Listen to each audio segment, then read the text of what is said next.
Hey guys, what is up? Welcome back to Roots Refuge Farm. If you're new here, my name is Jess. I'm so glad that you're here. And if you're not new here, I'm also really glad that you're here. Before we start the vlog that I have for you guys today, I wanted to let you know that Greenstalk Gardens is having their big sale of the fall season right now. Very cool because you can get 5-tier original, a 3-tier original, you can get the 5-tier leaf, the 7-tier leaf, so you have lots of options. It's not just one particular type of planter that's on sale or one particular color, which those sales are cool, but this is like the big one where you actually have all of these options. And if you stack the coupon code ROOTS10, you can get an additional discount on top of the sale. I'm going to show you in this vlog today what I'm doing with my green stalks going into the winter season.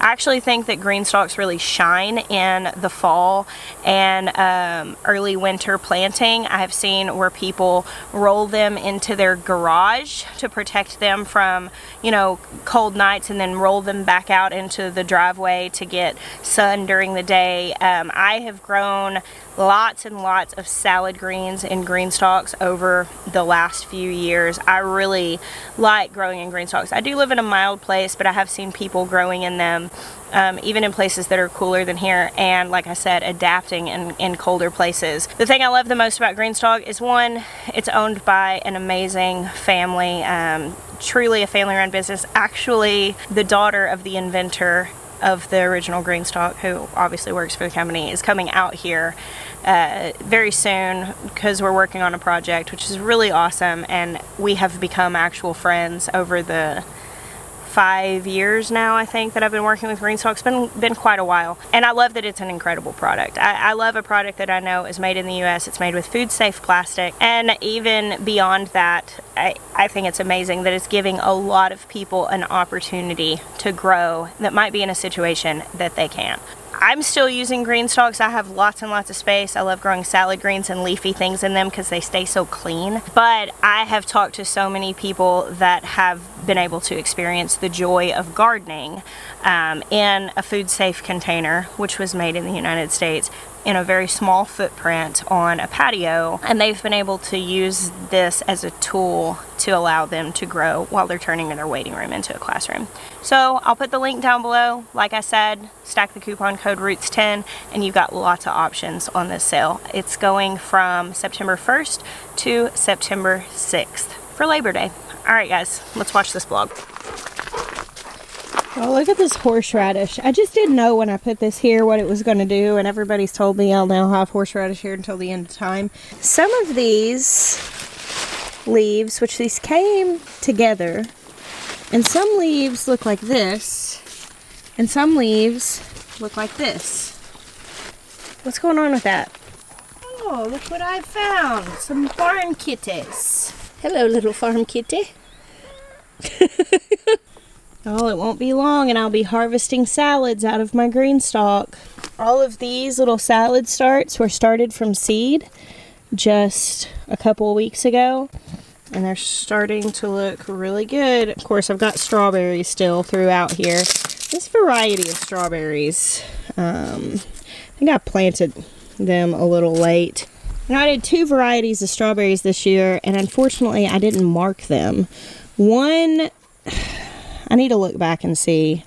This variety did not do as well, whereas that one looks really amazing and has produced lots of berries. They're starting to get a little bit small here at the end of the season, but they've done really well. Just for being the first year, you know, I feel pretty good about them. I'm pretty sure this is the Proven Winner's Buried Treasure. I need to figure out what the name of this other one was. It didn't do as well. Alright, let's get over here to the cottage garden. We kind of peeped in here the other day, but we didn't spend very much time. Alright, had to go in there and turn the fountain motor off. So here, I was showing the green stalks with the other seed starts in the front. These are actually collards and kale in these two, and there's still some spaces in here. These are the leaf planters, and I've got more spaces that I'll probably put something else leafy, maybe some chard or something. Y'all, the cows heard me talking and they came over to investigate. Oh, and there's Paisley. Hey Paisley, In case you missed it when I explained it, Paisley is Wes's little filly. She's about a little over a year old, I think. Hey, girly. And she's nosy. She likes to know what the tea is. Hello, cows. There's the little steer calves. Hey, guys. Oh, and here's the little heifer calf. Hey, baby girl. They are, you know, pastured beef cows, so they're obviously not as friendly. They're not aggressive by any means, but they're just not handled. They're not tame like the dairy cows are. Oh, y'all, the golden light woos me. So, as I was saying, I heard the cows mooing and I got distracted.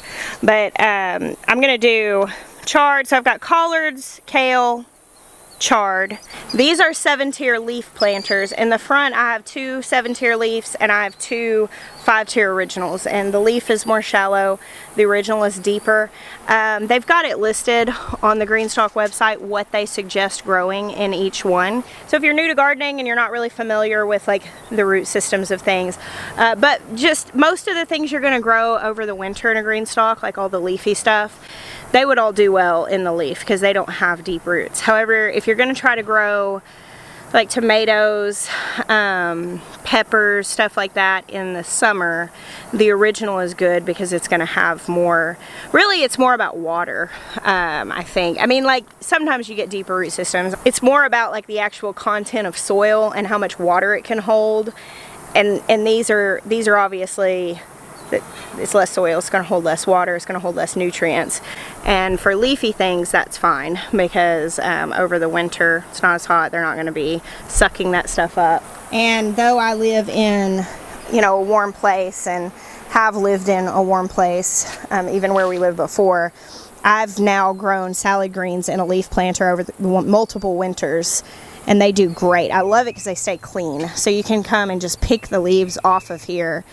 And while you still wash them off, I've not had to deal with like gritty salad greens since I started growing them in a Greenstalk. And if you live in a place with slug issues, this can be a great solution because it's getting your stuff up off the soil. I think here fairly soon we'll probably build a couple more of the beds for this garden and get them filled so we can grow some more stuff for the winter. I sowed these radishes the other day and I haven't gotten just terribly good germination, but it heated back up, so I'm not 100%. It might just been older seeds. And then down here, I have gotten good germination down here with my rutabagas, which have all come up really nicely. See those little babies? It's not their birthday. They've been up for a few days. And over here, the beets have just started to come up too, but I'm actually about to go grab the sprinkler and put them on this bed to get them good and watered. All right, sprinkler on the garden beds to water my future dinner. Mashed rutabagas with sour cream and chives. Already thinking about them. Wow, the temperature difference over here in the shade, it's probably 20 degrees cooler than over there in the sunshine. So nice. So 3 weeks ago, I shared a video about our growing dairy herd because Maya had gone to pick up our 2 new girls, Fern and Freya. And while he was gone, I recognized that Hope and Helen had gone back into heat. And that was 3 weeks exactly. So today, Hope is showing signs of being back in heat. Helen is not. We let them both out with the bull then. And so it may be that Helen actually took and Hope didn't, but we're going to put them both back out with the bull here in just a minute and see what happens. Sweet Maya. Alright, let's come say hi to Maya. Goodness, you got it all spiffy in here. So what did you think of my care of your precious milk room while you were gone? You did pretty good. I tried. Y'all, here's a little insight into our relationship. Sweet Maya, you know, he is a Marine, because once a Marine, always Marine. And there are certain things that get ingrained in you when you go through the Marine Corps. And one of them, in my experience, and this might not be everybody, but my experience of everybody I've ever known who has been a Marine is tidy. And Miah loves order. And my childhood nickname was Messy Jessie, and I earned it.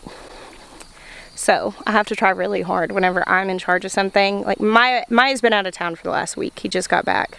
Y'all, I don't think I can put this on YouTube because I don't want to get demonetized. And I'm not trying to make Bound Chicka Wow Wow videos of cows. But I think we're about to see some Bound Chicka Wow Wow. I'm going to get so embarrassed. Is he going straight for it?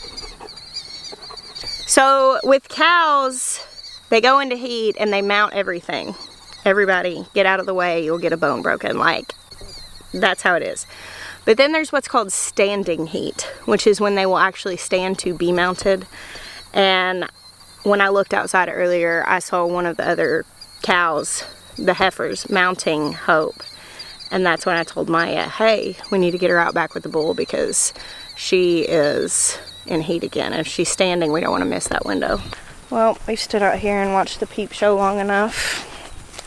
Gotta go finish chores. He covered her once, but she's not fully standing yet, so maybe later tonight or tomorrow hopefully he'll get the job done. It's kind of nice that Helen's not showing any signs of heat. Oh, you think she's bred? Maybe. I don't think she's bred. You don't? Why would you not think so? Because he's kind of a passive guy. Multiple people suggested last time we were talking about him, they're like, well, are you sure there's not something wrong with him? All the calves out in the field are his calves. So he is proven, but I think it's really just that it's been so hot that our breeding hasn't been super effective he's had 2 cycles now. No, just 1, because we AI'd. We AI'd and it didn't work. And then this is his second cycle, yeah. It's gonna be an interesting spring. Ooh. Are those horse flies getting? Yeah. You got stung by one of those the other day? Or bit? I feel bad. I feel bad because, like, one time I was milking and Hope got bit by one and it was like dripping blood out the outer side. That was a pretty bad bite. Yeah. Alright. Oh, look at the lovely sunbeams. That's darling. So as I was saying earlier, I was talking about Miah being tidy and me being Messy Jessie, and Miah was out of town this last week. His Poppy passed away, so a lot of you may remember Poppy they lived with us for like a good deal of 2020, probably 5 months or so. They came and stayed with us. And so it's very sad. It was also he had signed a DNR and he was ready. Like he was ready to be done. So it is sad. And Miah was able to travel back this week and spend the week with Nana and the family, the siblings, and I stayed here and held down the farm and fort. And I was asking Miah if he approved of my cleanliness of his milk room. He keeps everything so orderly. I tried really hard to be mindful. I will tell you that I didn't carry all the dirty rags in until the day before you got here, the night before, that night. But I washed them. I did it. I guess it doesn't matter as long as they get washed. Yeah. I killed it. Yeah. And now she thinks I'm mad at her. Oh, because you popped her with the fly swatter. She doesn't understand you're trying to save her. Listen, this is the life of a true farmer. Gotta make the hard decisions. Yeah. She doesn't know that I just helped her considerably, but I know I did. Oh yeah. Look at this giant toad. Is that the one that was eating flies out here last night? Maybe. Is that Toady? Toady? It's the new Toady? That's not a new Toady, it's the same one. Oh, he came all the way from Arkansas? Yeah, he made the trip same time we did. We were sitting out here last night with some friends, and we came out here for milking, because when you have dinner guests and dairy cows, you have to still go out and milk after dinner. And we ended up sitting out here till after dark, and that big fat toad, I don't know if it's the same one, came out here and was eating flies off the concrete, and we were watching him. Jeremiah said it's Toady. So this is throwback Roots Refuge. My kids, when they were really little, called every toad they found Toady, and they thought it was the same one, like for years. And we would come back around to spring and they would catch a toad and they'd be like, Toady's back. And so Toady moved with us from Arkansas, obviously. It's the next morning. Well, it's late morning now. It's closer to middle of the day. Sometimes I do this thing when I'm filming a video. It's so frustrating where I'm turning this on and off regularly. So I press record and then I talk for a little while and then I press turn it off. Well, sometimes when I'm in the middle of like filming, I'll get messed up and I won't be paying attention to the screen. Usually it's when there's a lot going on that this happens, and it has unfortunately happened more times than I care to admit. But I'll basically get messed up and I'll turn it off and then I'll talk and I'll turn it back on and then I'll turn it off, and so I'm pushing the button but I'm mixed up, and I'll get in and I'll realize that I have a long section that it's just I'm filming the walking in between and completely missing out on what I was trying to say. That happened yesterday, so now I'm finishing this video this morning. Bear, back up. Back up. Bear, back up. Alright, so I just walked out here to check on Mama Pig, and she definitely looks different to me this morning. So I just walked up on her. I don't know if you guys saw that. I don't want to get too close and Bear follow me and scare her. But she was in like a very concentrated still stance, which makes me, I'm going to keep a very close eye on her today. I've been checking on her 3 times a day. She's over here in the woods, so she gets fed in the morning and then checked on, and then I come, you know, over kind of mid-afternoon and evening, but I'll probably check on her a little earlier today. Maybe not. But it's so funny, you know, like having gone through labor and birth, I never imagined how much that would affect how I interacted with my animals that were going through that. Because also as a birth photographer, I did that for a while. So I've been in a lot of births. I've seen a lot of human birth also. And there is just a demeanor about a mama that is in labor. And I'm usually pretty good when I come upon my animals in early labor, like seeing it and noticing it. And I'm not 100% sure. This is her first time. I've never been with this animal while giving birth before, but the way she was just standing looked a lot like that concentrated that her body was working. I am excited to have some new babies on the farm. Hey, little mama. I need to stop coming over here without treats. She's so offended when I do. I love it whenever an animal is pregnant and you can see movement in their belly. It's so cool. Alright, so been out here, walked up on her potentially contracting. 5 minutes later, she's doing it again. Definitely going to be keeping a close eye. Alright, Bear. I'm also going to get the canine out of here because you definitely don't want anything threatening around a laboring mother.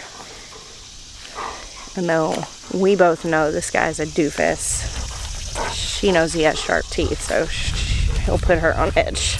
And this is an eventful vlog. Lots going on here. Talking to you guys about death and birth and breeding and seedlings and winter and spring, and gosh, if that's not farm life all together, I don't know what is. Thank you guys for hanging out with me today. I bless you. Until next time.